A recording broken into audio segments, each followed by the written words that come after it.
Welcome to my YouTube channel. My name is Jimmy Yeomans. In today's video, I'm going to show you how to get a miracle out of your faith, okay? Now, have you ever heard that you can move the mountain if you have faith and you don't doubt at all, okay? Well, it works the same with anything, all right? As long as you have that resurrection power of faith and you do not doubt, you can move the mountain if it's in God's will, all right?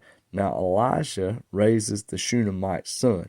Now, the thing about Elijah is he was the protege to Elijah. So it was Elijah's sacrifice that caused Elisha to have the faith that he had. The time that he spent with him, he was already godly, but the time he spent with him, teaching him and showing him different things, is the reason why Elijah's faith was 10 times stronger, and the people around him. Elijah had brought the whole city, into it. He made things a lot more closer to God for Elijah in that day.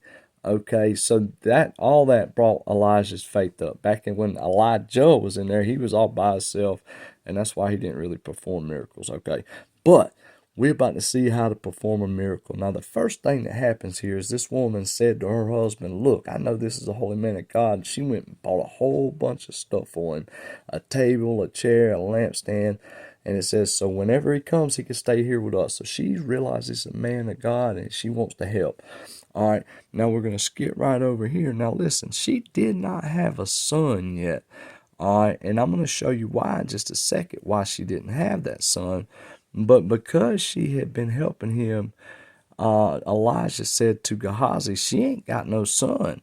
All right, and they called her over there and they said, ma'am, this time next year, you will embrace a son. See right there in verse 16, he says, then he said, about this time next year you shall embrace a son. And she said, no, my Lord, man of God, do not lie to your maidservant. But the woman conceived and bore a son at the appointed time in which he had told her. Okay, so God kept. Elisha already knew once she started doing what she was supposed to be doing that God would be listening to her prayers, because that's how God works. But if he says that he's not listening to your prayers, because this is something she'd probably been praying about for a long time. Back in the day, if you didn't have a son, it was considered a curse, because if your husband died and you didn't have a kid, it was hard for you to take care of yourself. All right, so we're gonna go on down now. As the child grew, now I'm about to show you why God probably wasn't listening to the prayers right here. But it says, as the child grew, now it happened one day that he went out to his father. Okay, hang on, let me get it in there. To the reapers. All right, the reaper's the one that making the money, the harvest, and said to him, my head, my head. Now he said, my head, because it's an example for us. And God's saying a lot of the times when the father's too busy to do something, and not in the child's life, for say that it affects their mind, okay? That's where it's emotional damage more than anything. But it says right here, so he said to his servant, carry him to his mother. He didn't have time to go do it himself. All right, when he had taken him and brought him to his mother, he sat on her knees till noon, and then he died, showing that she really didn't know what to do, okay? She was thinking about the man of God, because as soon as he died, she went up and put him in the man of God's bed, all right, shut the door upon him, and then she called to her husband and said, please send me the young men and one of the donkeys that I may run to the man of God. So he answered back, why are you going to him today? It's neither the new moon or the Sabbath, showing that they only go on like special occasions, and then all the other times they forgot about God. That's why God wasn't answering their prayers.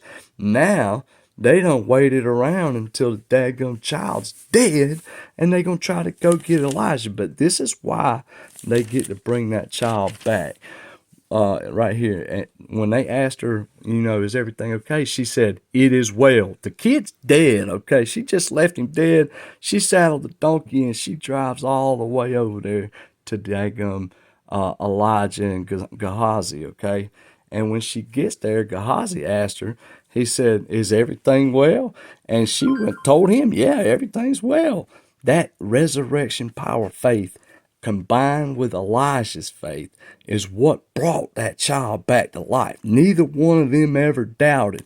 And she didn't doubt because she had been working with Elijah and unified her faith with his.